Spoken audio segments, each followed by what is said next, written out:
Well, welcome to the inaugural Chilliwack.tech meetup.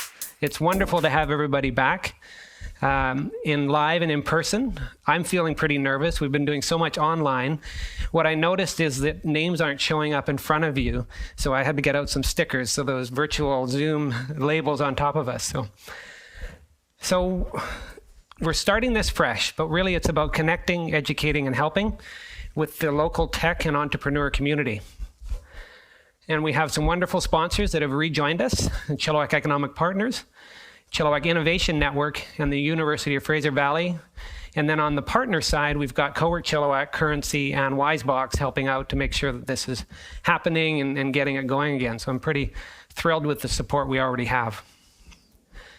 Our guest today is not unfamiliar to many of you, but Dave Lejour is an amazing entrepreneur in his own right, an inventor, a serial entrepreneur. He's just been ideation and innovation since a kid, and we're going to go over his story and really get into what he's doing these days. So come on up, Dave.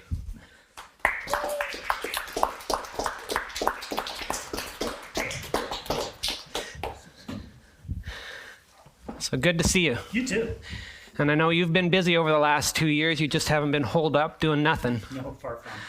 So I thought for those that don't know your story, we'll kind of blast through it because we've had a conversation like this in the past, but I think it's a lot of lessons to be learned. And you sent me some slides, and this one was on your first one. Tell me about Napoleon Hill and what he means to you. Oh, Napoleon Hill. Well, I have two mentors that way. Well, probably three, Walt Disney being one of them. But Dale Carnegie and Napoleon Hill, two very important people from the past.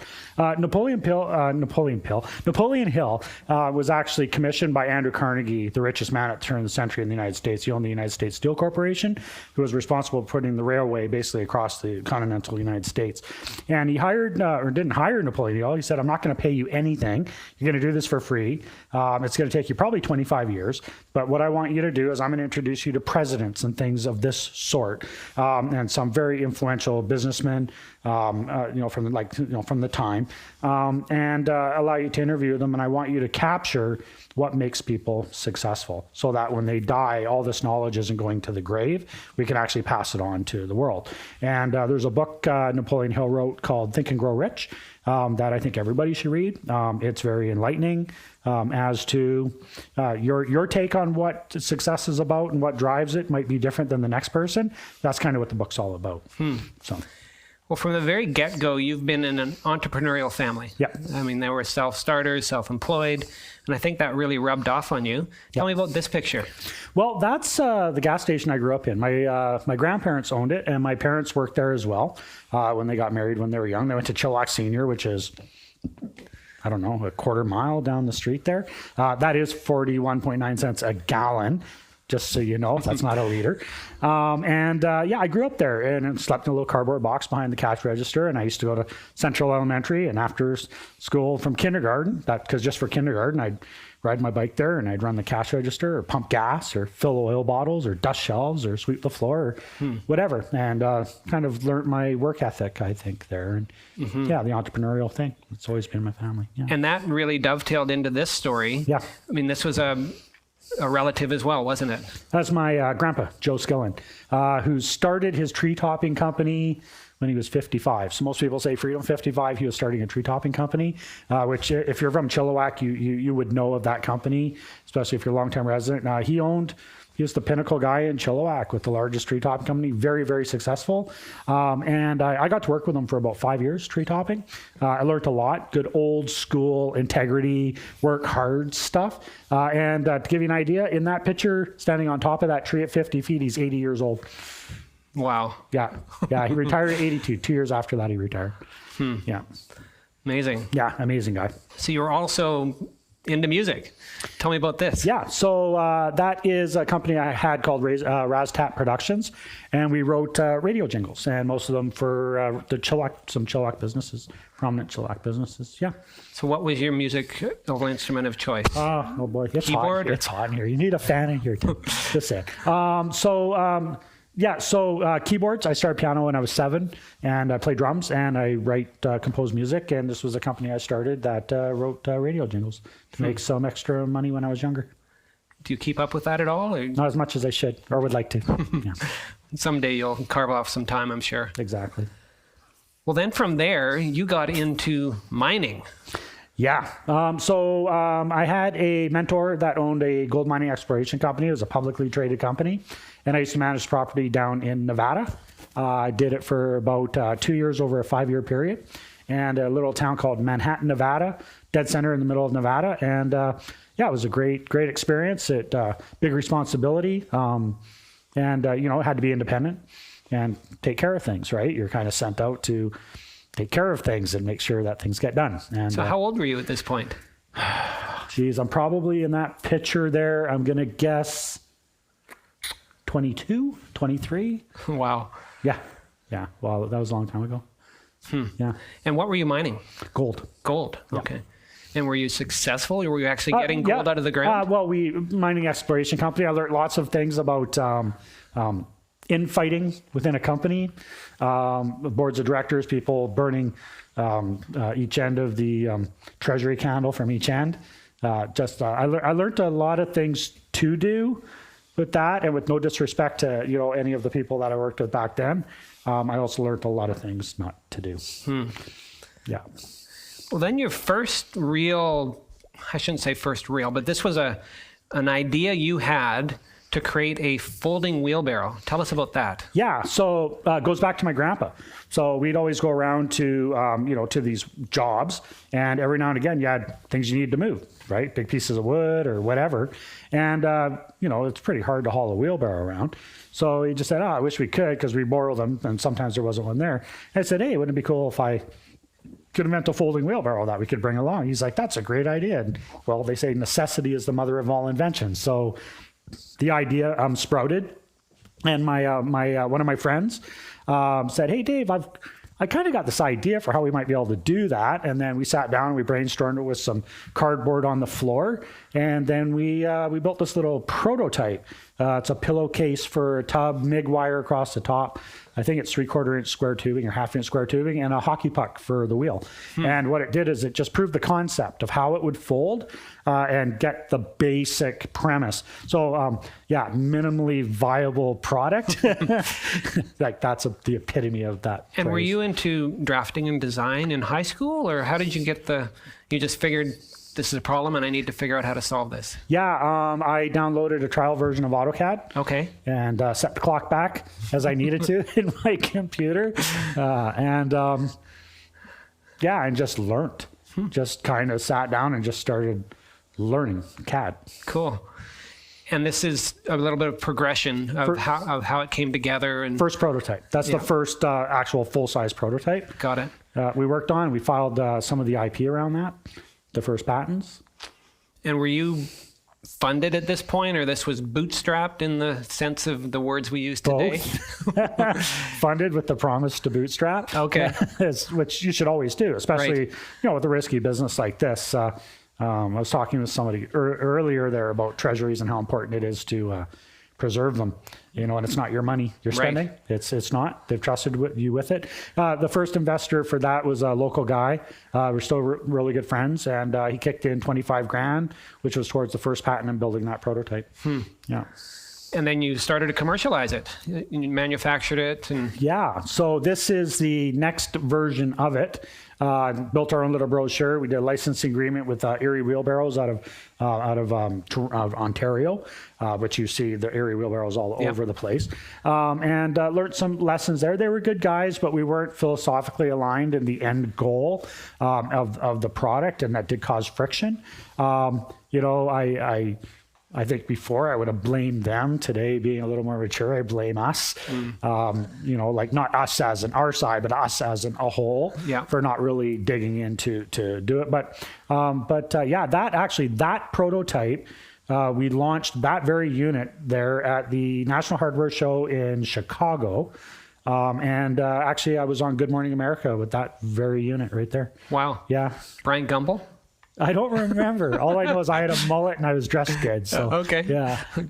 I noticed you didn't include that picture. Yeah, I have the VHS tape at home still. Okay. Yeah, of that. I haven't looked at it in, so long. I should dig it out. And then this is a further exploration, and I think you switched from calling it Full to Barrow to Full to Tools, and we're doing some other kind of product development. And exactly. So you can see on the one picture there on the left, that's the prototype of the wheelbarrow.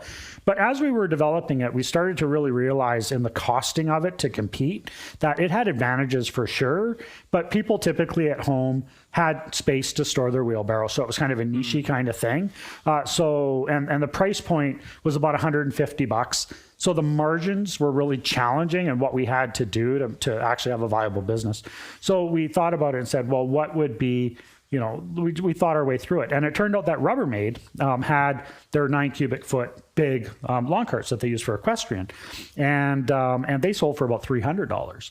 And it did have a storage problem. And equestrian people did have an issue. One of the people, Colin, is going, he's nodding, yes, because he's into horses. He gets this. And so what we did is we morphed it into the folded cart that we could compete, because we really added maybe 10% more materials plus a tire, so our cost of goods increased by maybe 15%, but yet the retail price and then working backwards was double. So it actually allowed us to have a profitable product. And so sometimes you need to pivot because you need to make money.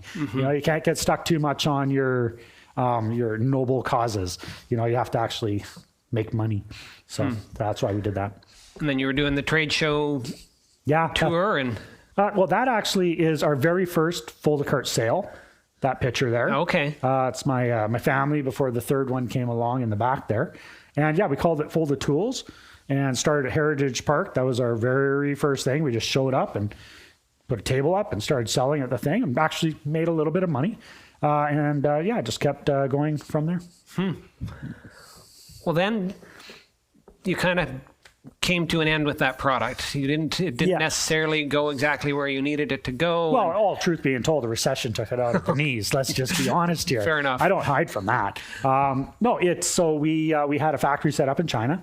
We had a over $2 million purchase order, basically from one of the largest chains, very big. There's one in Chilliwack, and I just don't want to say their name, but kind of thing. They pulled the purchase order because of the recession, because they didn't want any new products. So here we're all ready to go, and the unfathomable happens sometimes, and I think it's all about how you react to it.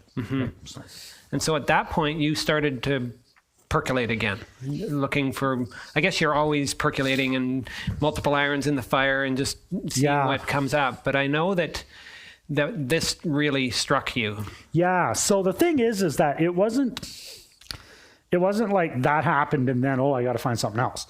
When I say iron in the fire, as you just said, it literally was. This was happening at the same time as Fold the Tools. Okay. And I was running both companies at the same time. And it was nice because that when Fold the Tools did hit that, I didn't miss a beat. I was just like, okay, that didn't work. I guess we're doing that. And just went full bore. And just full focus. And then started Power Disc, which then became Loop Energy. Yeah. Got it.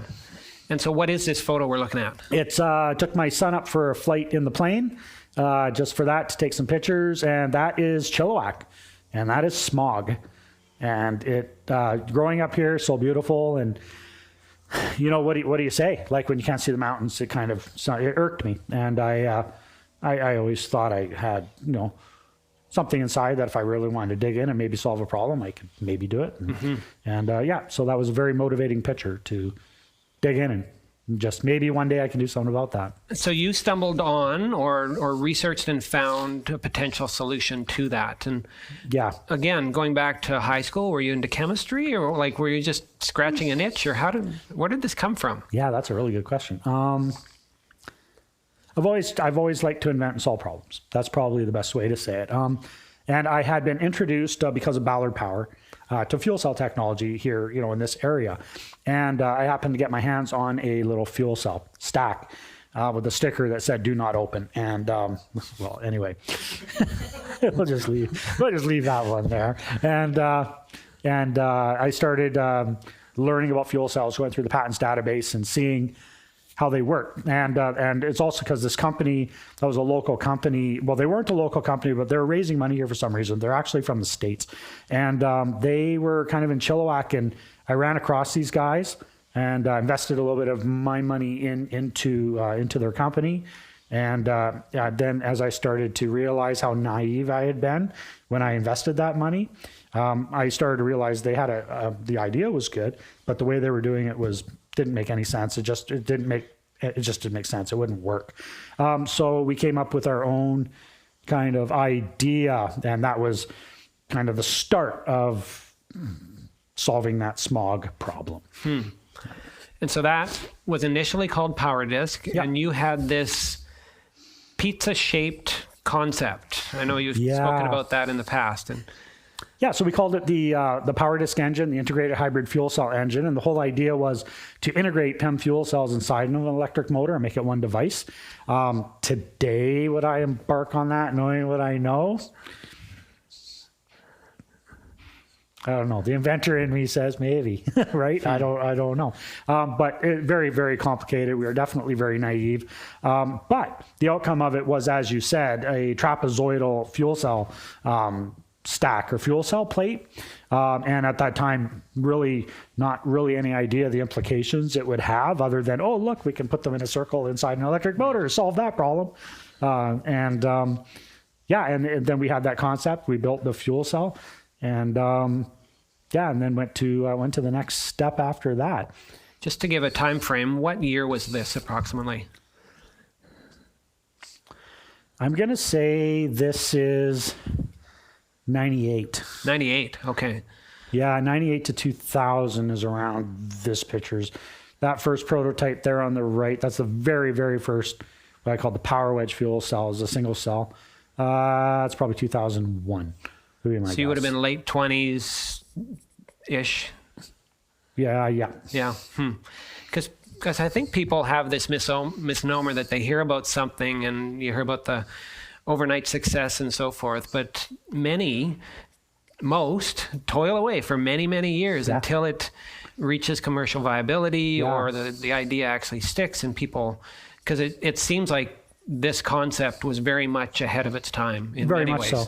And very much so. You think of today when climate change is just ever present and it's on people's minds. It just seems like you were almost 15, 20 years too early. And I was. But you hit the nail on the head. We absolutely were. Yeah. Made it tough to raise money around 2006, 2007. Right. Well, Ballard made a lot of big promises, and kudos to them. They're a great company. I admire them very much. But they made some very, very big promises that were naive as to where they would be with the tech. And when they didn't deliver, the whole sector took a hit. And we were, of course, this little tiny company that no one even, knew of really. And it was really hard to raise capital. So, yeah. But you plugged away. We did. I mean, if you look back at 30-year-old Dave and your 50-ish-year-old Dave now, what are the lessons you learned during that time, and what would you tell yourself back then?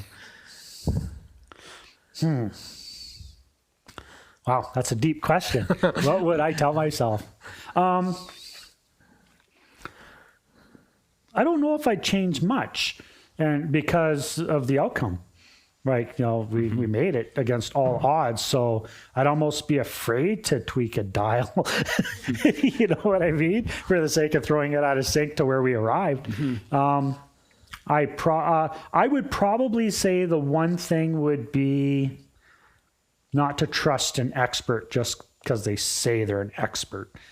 That's probably would be the biggest lesson I learned. Had lots of people that had credentials and the best resume ever, and had been the director of this company and that company, and they were the people that were telling us we were wrong.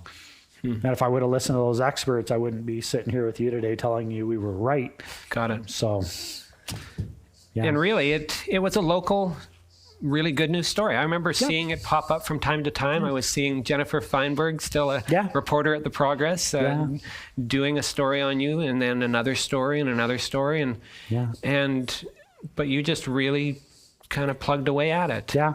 Well, it never hit a reason that we were wrong. Right. That's what it was. Like, we just never hit a showstopper. Like, okay, well, let's do this test now, right? And oh wow, that just proved more that we're right. And then okay, well, and just kept doing that, and it just kept proving we were right, not that we should, every gate was like, oh, we got through that gate too. Like, it's the next one, right? And as you're working your way towards a commercial product, right? Yeah. So somewhere along the journey, you rebranded from PowerDisc to Loop. Approximately what year was that?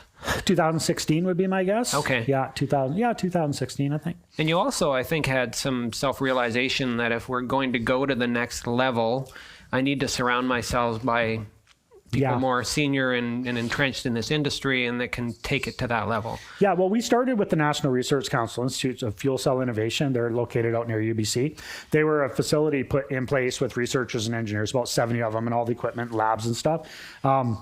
Because of Ballard, to support Ballard, right, in the fuel cell industry.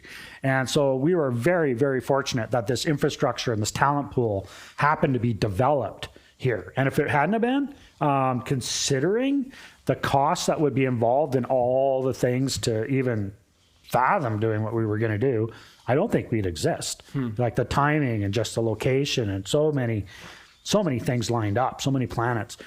This is at the NRC. It's our lab. That's our first full-size fuel cell stack, 25 kilowatts, actually using the eFlow technology, which is our core tech for our fuel cell tech. Right. Yeah. And this is really a snapshot of Loop today. I mean, or a few years ago anyway. Yeah, it is a few years ago now. That's it. I know it was funny. It's like, should I update this? And it's like, well, then I'll just be updating again. We're at about 100 employees now. In Burnaby. Wow. And then we also have the location in Shanghai, China, and the other one in Nanjing. And I think it's in Nanjing with our one partner there. But yeah, it's growing like crazy. That's our Peterbilt truck. It's driving between, I think, Long Beach and San Diego, I believe. First product was that yard truck. That's the bus, and I think that's the one in Nanjing, China. We have a fleet of 10 of them there that we're going to be probably flipping over 300 of them over the next few years. And they have like 7,000 buses in their fleet, which is 1,000 more than New York City has. And that's like just one of many, many, many cities like that in China. So essentially Loop builds the box, the fuel cell. The fuel cell and engine, the module. And then manufacturers implement that into either existing product or new product they're thinking about? Both. Got it. Both. Yeah. Yeah, it could be a retrofit type thing, or it could be new. Generally, it's going to be new for the most part, but where we can retrofit in is as an example, the bus. A lot of buses are electric buses. China's gone huge in electric buses. So really what we're doing is we're adding the fuel cell component in with the batteries, and they work together. So all the electric motors are already there and all that stuff. So it really is a retrofit. But then again, there's also the OEM side of coming out with like fresh new products and stuff, right? So you stepped back to a degree as founder, member of the board, and a CEO was hired. Yeah, I was CEO to 2016. Got it. And then I had hired Ben to be the VP of operations. And then he went to president. I stayed CEO, but he was doing so much of the real groundwork in the trenches that I just, we talked about it. And again, I don't have an ego. When it comes to, I just don't, my job is to help be part of making the company successful, like full stop. That's my job, right? And Ben was better at things than I was. And allowed me to kind of be the more creative. I worked on a lot of the IP, but he's a really, really good operations guy. And then he started to be the guy that was in the meetings and stuff. And it was just, you need president and CEO on your business card. Like, I'm not doing the business any favors so I can have CEO on my business card. That's a pretty mature realization. Well, I still got to keep founder. Fair enough. But one thing you can never strip away, right? So. But I think, the overly dramatized, maniacal CEO that just sells pipe dreams and raises money, and you seem to have taken a very humble approach. People have entrusted you with their money as investors, and you've carried them all along, and I think you had a miraculous, I think the next slide, that's a product slide, but one of these, we're getting towards the goal to take it public. Yeah. Yeah. So we, so one slide I didn't put in here is, I think it was 2019, 2018, Cummins invested in our company and became our largest shareholder. And that was a big thing. You have lots of ideas about certain things, and you know, they've been a you know, a valuable shareholder, and you know, we have one of their pretty high up people from their executive team sits on our board, and so they definitely have brought some to value to the company, but they're just part of the journey. They're not that journey. Yeah, so with that and just some of the other opportunities and really needing to scale the business, because we had proved that we had these advantages in our tech that were very, very compelling. And it was a serious competitive advantage that we felt. I like to kind of say that we, because of our tech, like we have 30 patents now around our technology, right? So we're not a one-trick pony anymore by any stretch. That we had something we could really protect and had significant value. And I kind of called it our golden Willy Wonka ticket, you know, to go to the chocolate factory, like really, like to play in the sector, this, you know, like massive, well, it's the transition of energy. I don't think you can get bigger than what, like a sector like this, right? It's huge. So it was time to go public. And we did. And some of the advantages right here. Yeah, there's advantages of the product. And I think the next one, maybe the next one shows this journey. And this is now your facility and Burnaby, some of the... Yeah, that's our joint venture partner, Empower Loop. So Empower, that's I think that's one in Nanjing. That's the beginning of the bus fleet, the first 10 that we're rolling out in the fleet. We have about 500,000 kilometers on that fleet now. COVID slowed it down from accumulating the miles, but it's 500,000 kilometers, and really it was our prove out of the tech in a field. Like, there you go, you're on your own. Kick the kids out of the house and see how they survive. And we've had amazing performance out of those. All the value propositions that we said we had from the lab all transition, in fact, even better in real world. As an example, we get about 16% better fuel economy than our competitors. If you add that up over the life of that bus, that's about $300,000 US. Within the first year, you paid for 30% of the fuel cell system. So at 3 years, you already have your ROI back versus our competitor. Sounds pretty compelling to me if I was the CFO needing to sell this to my board. So, yeah. So recently, you had an IPO. We did. Tell me about that. Yeah, so we did our IPO last February 25th onto the Toronto Big Board. Did you ding the bell and all of that? Well, virtually. Virtually. It was cool. I recorded it. I set my cell phone up to my screen, so I've got this little video of the actual. We did the ceremony thing, and it was a experience few people get to have, and I was pretty fortunate to have it. Yeah, we caught this right at the very, very crest of the valuation in the market. All the stocks were just going crazy good in our sector. So we raised $100 million with about 20% dilution in our company. The market cap on our IPO was $535 million, I believe. Yeah, not bad for a thought starting out in your head 20 years before. So for sure, I'll take it. Well, and if you divide that by the amount of time you put in it, you probably made $5 an hour. I probably made at least $5 an hour. Yeah, maybe $6. Of course, that. And again, one of the maybe folks would look at that and say, Dave, now it's $100 million, right? But it's divided amongst shareholders and the company and so forth. But it was good to see a payday for the investors you brought along. It was Chilliwack and the relief that came that day. Yeah. Because, over 20 years of being a small private company, like your money's locked.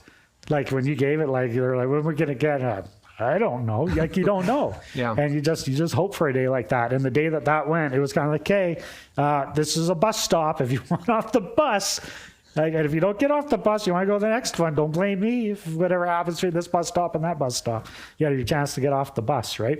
Well, it kind of brings you to another inflection point of in 2016 you kind of stepped back, and then you saw your baby is now public, and I remember talking to you around that time, and you were searching, what's my next thing, right? Yeah, I was really searching. It's tough. It's tough when your purpose, like this was my purpose Right. for so long, and then suddenly you don't have a purpose. you don't. You're just kind of, you're in this waiting game, right? And you're like, wow, geez, I guess I can golf a lot, but is that a purpose? Right. To some of my friends it is, but if we talk to Trevor, he'd say, yeah, great purpose, Dave. What are you talking? If you know Trevor, but and to Trevor, if you're watching this, I hope you got a laugh out of that. That's exactly. And it was tough. And I was starting to think about the next thing. That's our facility there on the left. That's the one in Burnaby. 14,000 square feet. We have our actual offices now are in the building that sits behind it across the street. And that's 100% manufacturing now in that building with some engineering. And then that is our facility in Shanghai. I think we're starting off with, I could be wrong here on the numbers, but I think it's 35,000 square feet. So it's double Burnaby. And I think we can double or even triple that.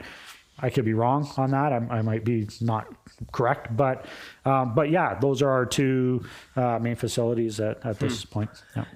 And I know, being a Chilliwack born and raised, that in many ways you struggled with not being able to do this in your backyard. Yeah, I did. But you mentioned that concentration of talent and just things that kind of made it essential. I know you still work from home or did and so forth. I love working from home. And so I think that's a bit of a segue, because we got to another now what moment. Now what? Yeah. And you talked about that a little bit, but yeah, I was looking for, so, now you kind of hit this ledge, this point where you're like, okay, I actually wow, we pulled this off. I've got this device that has all these value propositions that could make anything I want to do as an OEM or a product probably successful. So what do I want to do? And we had talked earlier in Loop, or even when it was Power, just before we changed the name, about because we went in, as you saw, it was vehicles. Transportation is where we took the technology, and it was the right decision to do that. But the other one we looked at was portable generators, actually making like portable towable generators for, like, say, the film industry to replace their generators, or for mining camps, remote communities, all this for zero emissions tech. Yeah. And the nice thing about that too, say a remote community, is you could actually make your fuel from wind or from solar or from tidal to create hydrogen, then to run your town, right? Well, I saw your slide deck, and I saw an opportunity to throw a picture in that kind of was right around that time. Yeah. So you, myself, and Nettie, we went to a conference called Startup Grind Global, and if you look at the dates, it could have easily been Startup Grind Global Pandemic. It could have been. It was February. We were in San Francisco, and it was likely a super spreader event. I bet you it was. But you were at the front end of this. Yeah. Like, you were 20 again. It was like, obviously, I've got an idea. I'm back in. Well, we talked about it. Right. Because I traveled with you to the airport and back. I said, Tim, I got this. I threw it by you.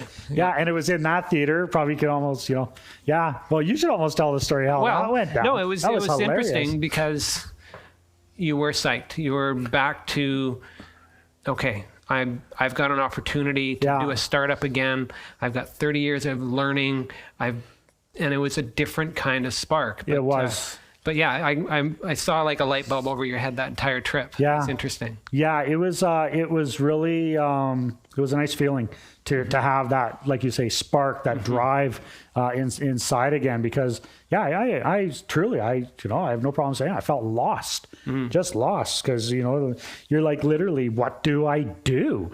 Right. What do I do? And I know I have lots of friends that say, well, Dave, I got lots for you too. Come over here.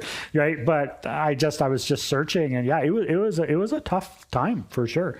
But the idea, so out of that grew this notion. And unlike some of your other pivots, it's hard for me to totally equate foldable wheelbarrow to hydrogen fuel cell innovation, right? Just so you know. This was seeing the potential. And back to that, seeing what Cummins and others were doing with that Loop product and saying, could I create a company that could use that technology? Yeah. And so tell us about H2 Portable. Yeah. Well, first of all, I love the logo, and I love the tagline, clean power anywhere, like how much. It's pretty simple, pretty straightforward, very powerful. So H2 Portable, I didn't know of any other company that had actually taken fuel cell technology and hydrogen and really made a no compromise replacement to diesel, where it was it had the same runtime, it had the same power, it had about the same weight, it was on about the same size trailer. It did everything that it did, except for it didn't spew horrible things into our atmosphere, and it had renewable fuel and sustainable fuel, and that was the goal of this company. So that was the vision, and I just kind of started out with I didn't even use 3D CAD in the beginning. I used PowerPoint, and I did just 2D side drawings, just plan views, and just, okay, here would be the tank, and here would be this, and here would be that, and I just kind of just played with the concept to see if it was even viable, or was I just was a no compromise trailer in that envelope with those constraints even possible. And then you get to cost. Is it going to be $1 million? Well, if it's $1 million and you're replacing something that's 200,000, doesn't matter if it's no compromise. It'd be great for NASA, but that kind of thing. But it turned out that all the way across the board, including cost, total cost of ownership, is all competitive. Yeah, so that's the little spec sheet I made up. On the left is diesel. On the right is just battery electric. That's actually one of the companies we're working with, a movie studio company, which is ironically, and I got to tell this story, Tim. This is so funny. Okay, so we're actually sitting in that Fox theater, and I've been talking to Tim about this idea and how I wanted to do it in a film industry. He says, "Oh, I actually sat on the board with this lady who, at the credit union, and she's really, really nice, and I can get you in contact with her, and then and she's in charge. She's the president of this company that does this, and they're huge." I was like, "I'd love to." Well, next thing you know, we're sitting beside each other in that theater watching a keynote, and my phone vibrates, right? And I look down at it. I'm CC'd on this email, him introducing me to, her name's Eleanor, sweet, very, very beautiful lady, and introducing us right there, like, this is the guy that got it going. And now we have an MOU with them, and we plan on doing a big, amazing things together with them. So I have to say thank you. Yeah, because it's turned out to, I've now to be recorded that. Amazing. I've recorded that story. Please. No, it's the truth. Well, it's the truth, right? It's you did that introduction, and it's great. So yeah, cool. And so you started essentially with a pitch deck because you needed to raise some money. You weren't going to do this entirely out of your own pocket. You learned that along the way. Yeah. And this is a concept. Of what this thing looks like, and it's pretty amazing. Yeah, that's pretty close to what it's going to look like when we actually commercialize it for like the film industry, as an example. And there's a couple little extra things we've added, like the solar panels and stuff on the top. But that's it's and there's all kinds of different configurations for this, and then we have a bigger one as well. This is the shrunk down one. The bigger one is about 4 feet longer. That's really about the only difference. But yeah, and lots of opportunities, like not just that, but we're looking at right now the big RTG gantry cranes at ports to actually replace those with our fuel cell technology. So really, what we've developed is the power unit, taking our fuel cell module, putting all the things around it that allow you to make usable power, AC or whatever, in different voltages and that, and then with the onboard hydrogen storage, and then because it's hydrogen, having meeting all the regulations, all the codes, all the safety. It was like we have 1.5 years of engineering into this now, and we're just finalizing the assembly of the alpha unit right now, and should be operational 2 months. Probably on hydrogen, we should be firing it up. In my Dr. Seuss brain, I just imagine you take a garden hose and you pour water into it, and somehow electricity comes out the other side. Boy, I imagine it's more complex than that. It is. We use pressurized hydrogen. Okay. At this point, 350 bar, which is 5,000 psi. On the back of there would be in this particular design 4 15 kilogram of storage, so 60 kilograms of hydrogen on board. So basically, that unit, when we saw the battery one that was up on the right there, that was actually Eleanor's company that built that. Got it. That's theirs that they built to try to solve the zero emissions problem. The problem is they could only get about 200 kilowatt hours of energy out of it, which is about 4 hours. Yeah. So it was great it's good for filling in the holes, but it's not no compromise. It doesn't replace the diesel generators that they use. Got it. Which is why she really likes, they're very intrigued with what we are doing. Is So I think of that application, for example, a diesel generator. It's dirty, it's noisy. Yeah. Is this quiet or? It's pretty quiet when the compressor kicks on for the fuel cell, because it does have a compressor, a blower. For that, it'll be the sound, really quiet vacuum, but we can attenuate the sound to, I imagine we can get it to a low enough dB where it won't matter. Okay. However, we also in the system do have, it's kind of a hybrid. It does have lithium ion battery bank in it as well as the fuel cell. So we could just shut off the fuel cell and, say your Apple starts, a smartwatch or whatever, and just say, okay, it's silent mode now. Fuel cell goes off, you just run off the batteries, and you just make sure through the logic that the battery state of charge is topped up enough for, say, to get an hour's worth of 50 kilowatts out of it. So the answer, Right. the long answer / short answer is yes, it can be silent. Nice. So we've talked about the film application, but you've thought of many others as well. Yeah, well, they're endless, right? So the beautiful thing that I found as I was developing this is the way that we did the platform is anywhere from 50 kilowatts to about 250 kilowatts. And and we can modify by adding another fuel cell module, by doubling up certain components. We have the swath of 50 to 250, and that gap in the diesel generator market is about 50% of the entire diesel generator market worldwide. So just with what we're building in our platform, between basically kind of two designs with flexibility in them, we cover half of the generator market. So, and where do you see generators? Everywhere. So this is a market, we're going to have tons of competition. Of course we are. But to be in this game and know what you're doing and lock down some important intellectual property up front is great. So yeah, there's the film industry, construction, the military, disaster relief events, like on, and construction. They're looking now, like a lot of downtowns. Vancouver, as an example, for the film industry, offers a 50% rebate if you actually replace one of the diesel generators with a zero emissions replacement, but it has to be no compromise. Right. And the battery one, I don't know for sure how the city looked at it. I've never actually asked about that. But that permit per day for filming in Vancouver is $1,000 a day. So it's $500 as a rebate, which, is there because our tech is more expensive out of the box to levelize the playing field. Right. So one of the pieces to make this happen is you kind of further stepped back on Loop. You're off the board but you are now a customer. Yeah, it's essentially. It's great. It's great. Like today, and because I have done this properly, okay, knowing the right, like saying, okay, like no shortcuts, all the regulations, all the certification. I don't want to go back and touch. Let's just get the best people we can. Let's do this right the first time. And because we did that, now we're finding that, like Loop as an example, has customers coming to it.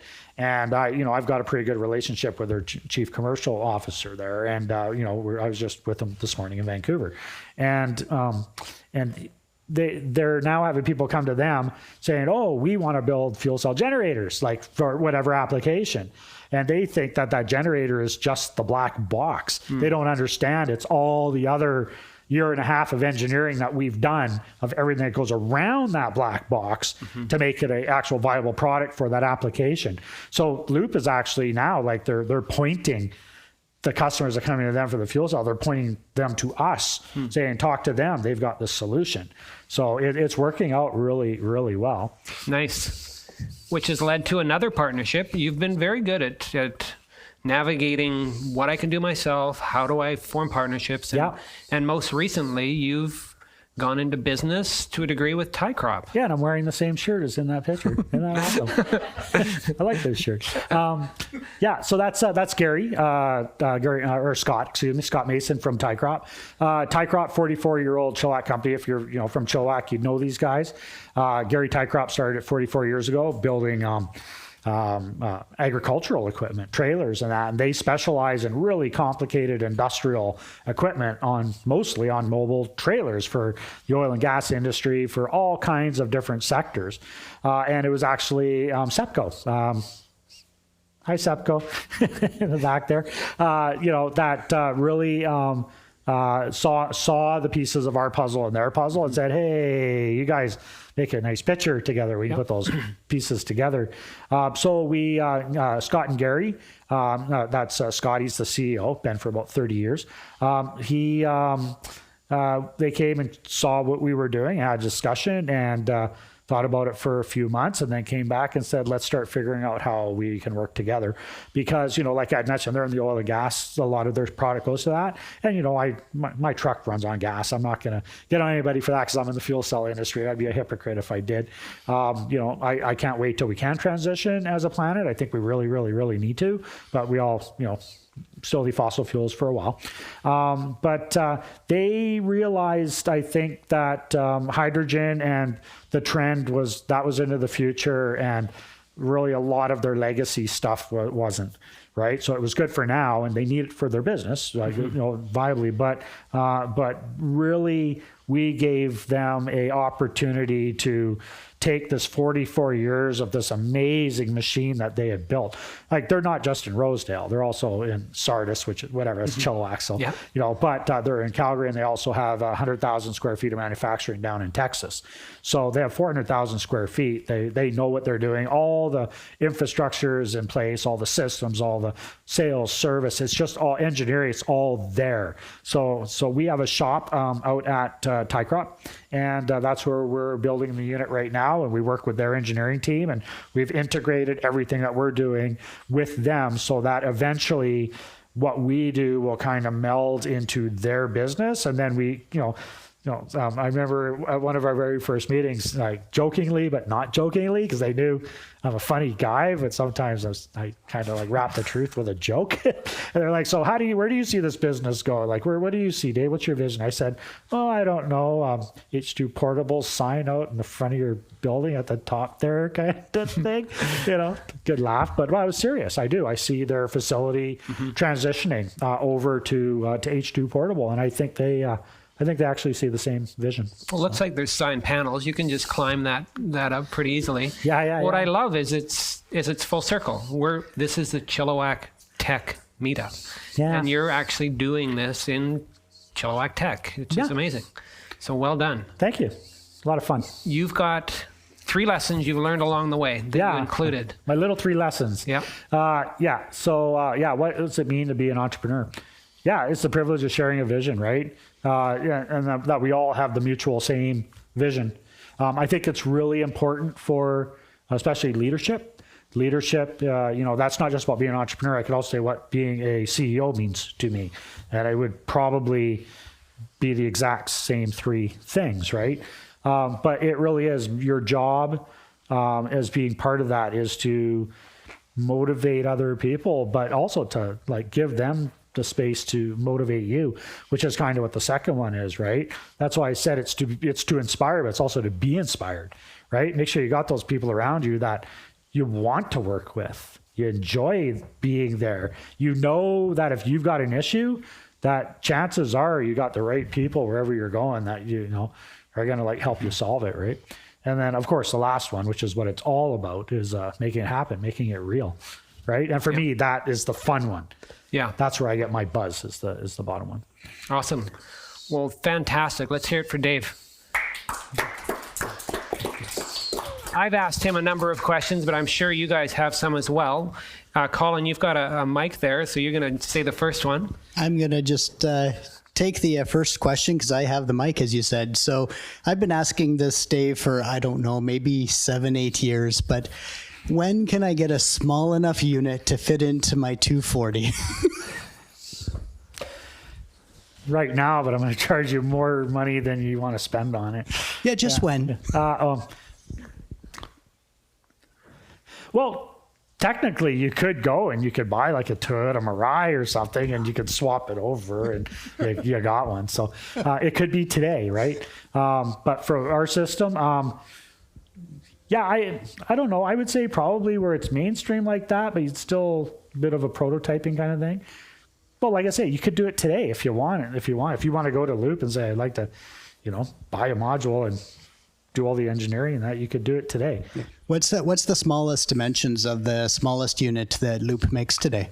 That Loop makes 30 kilowatts. Okay. Yeah, it's a 30 kilowatt module. And what's the physical dimensions? It's that by that by that. Okay, perfect. Thanks. Who's next? I guess I'm curious that Loop could have done this sort of thing as well, right? I'm sure you guys have considered other applications and markets and such, right? So when I wanted to do this, I out of just proper protocol, had a meeting with Ben. I told Ben, the CEO at Loop, what I wanted to do. I said, would you think it should be a division of Loop? He said, no. He goes, I think we should do what we do best, which is build fuel cell stacks and modules and focus there and support you as a customer with everything that we've got, so you can be successful. And that's what we did.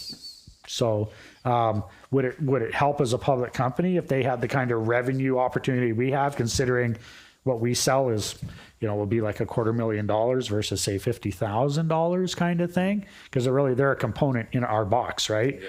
So we will probably ramp revenue faster, but they'll have higher volume, I would think. So, so from that aspect, maybe they should have said, well, but it's never too late to still later after say, hey, we like what you're doing. You've done a great job, Dave, and got IP locked down. You got the right people. So we'd like to integrate somehow into something, but that would be up to them. They know it's something I would never, I would always entertain for a discussion, right? So I think that answers your question. Yeah. Thanks for that. And then how many employees do you have now? I think it's over 100 now. Yeah. Our burn rate is, I think it's about 6 million a month now or something like that. You're talking about in the portable business? Yeah. Oh, no. No, H2 Portable. So H2 Portable, we've got 4 full-time employees, but because of the integration with Tycrop, we get to use piecemeal, like the engineering and marketing and that. This time I've learned what it feels like to have a locked-in burn rate as opposed to one that I can control and piecemeal, and it's more expensive, but it's not more expensive. And I think it's a lesson I've learned. And also too, you can, this company has been built that you hire at $200, $400 an hour, whatever, but they've really conglomerated the brain trust of what they do so well. And you'd have to replicate that and then manage that. And that's not what I do. Not in that expertise. So so this time it's much more piecemeal. But we probably spent to get to this point. We incorporated it's only been 2 years that we've been incorporated. Like it was March 9th, 2 years ago, that we incorporated H2 Portable, and 20 years to do what we did with Loop, and a long ways down the road. But we probably spent about $2 million to this point, would be my guess. It's not really a lot, just a lot more efficient with the money, because I think I make better decisions now than I did then. It's probably the right way to put it. Yeah. Joe's got a question. Yes, David. Do you see the fuel cell overtaking battery technology in the future? Yes. Yes, but that's a loaded question, because I also see it complementing. I see batteries. Batteries have certain advantages over fuel cell tech. One is just well, at least at this point they do the peak power, so for power shaving and stuff like that. And the one thing that a fuel cell or a battery can do that a fuel cell really can't at this point, unless you use an electrolyzer, but then you're getting into a totally complicated system, but is regen braking, recapturing kinetic energy, right, through dynamic braking, regen braking. Can't do that with a fuel cell. So really what we have is a hybrid system where the fuel cell is more of a steady state device that charges the batteries on board, like that truck and the buses, that's how they work. So it has batteries, but the fuel cell, because hydrogen is so much lighter. As an example, I think I gave this example on when we had this last time, right? You take like a Tesla semi-truck that, Elon's talked about building, and I think it's a great thing to do until you actually do the math.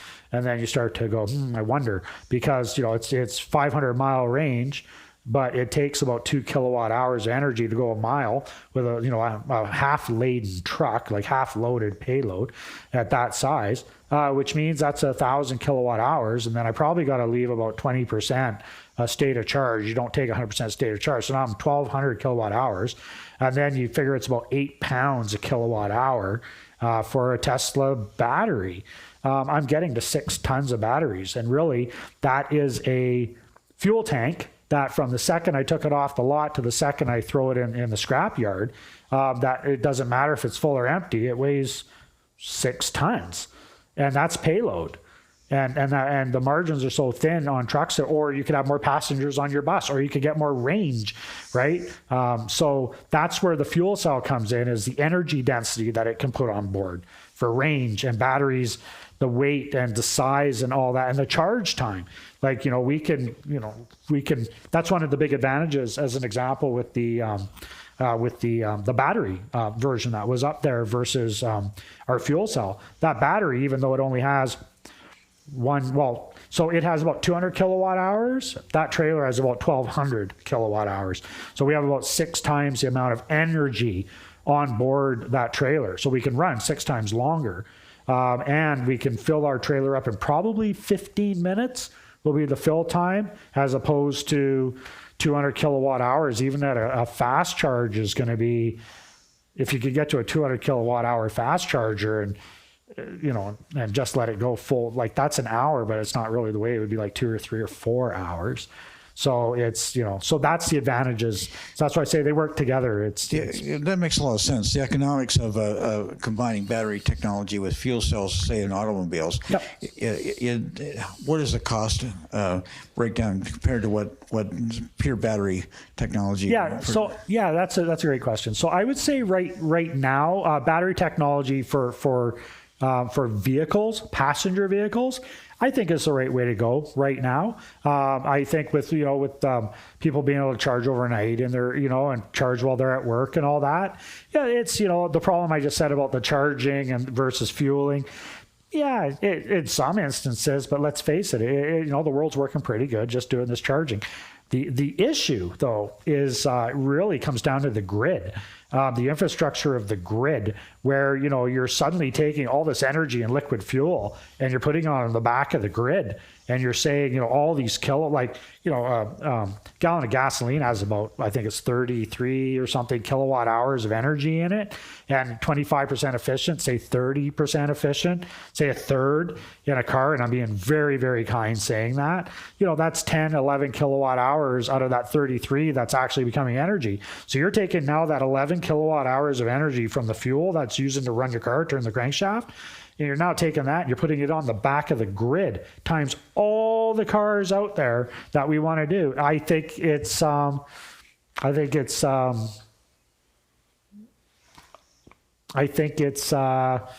maybe a little bold to say that it's going to be so easy to do it that way, which is the beautiful thing about hydrogen, right? Hydrogen, we can get it from natural gas. So natural gas, and with natural gas, we can, extracting the hydrogen, we're at about what they call a carbon intensity number. We're about 62 as opposed to diesel, which is 100. So it's a 38% reduction in emissions by using natural gas through a fuel cell, right? So so I don't know if that answers your question. It does. Thank you very much. Yeah, no problem. So did anybody else think that there would be a math test at the end of this? Yeah, please don't. Do we have any other questions? Well, hearing none, let's give Dave a big round of applause. So that is our first Chilliwack Tech meetup, which Awesome. I think went super well. Thanks so much for coming back and having a conversation. Yeah. I was aiming for an hour. We did it in an hour, which is perfect. Wow. I would like to say thank you very much to Aidan, Thanks, who's been Aidan. doing the tech. He's going to pull himself up on screen here. So there he is. I've been out of the corner of my eye watching the show being produced, and he's got about 95% of the cuts perfect. Excellent. So, well done. Well done. We're back into this mode where we're coming out of hibernation. And we've got some events going on here. We've got our Creative Third Thursday, so we do have one happening this Thursday, and it's just really a reintroduction to get things going. And we will be doing this event. I've put meet with fellow entrepreneurs every third Tuesday of the month with an asterisk, because I realize that I'm not available next third Tuesday. So we'll do it the fourth Tuesday, and we'll work on a guest, but we'll also be producing these videos and putting them online and spreading the word. So Dave, I sure appreciate you diving in and helping us out for the first one again. Yes, it's fun. So that is the Chilliwack.tech meetup, and thank you for everybody for coming. Thanks. So there's more beer and conversation to be had. By no means do you need to hustle out the door, but thanks so much for coming. Awesome.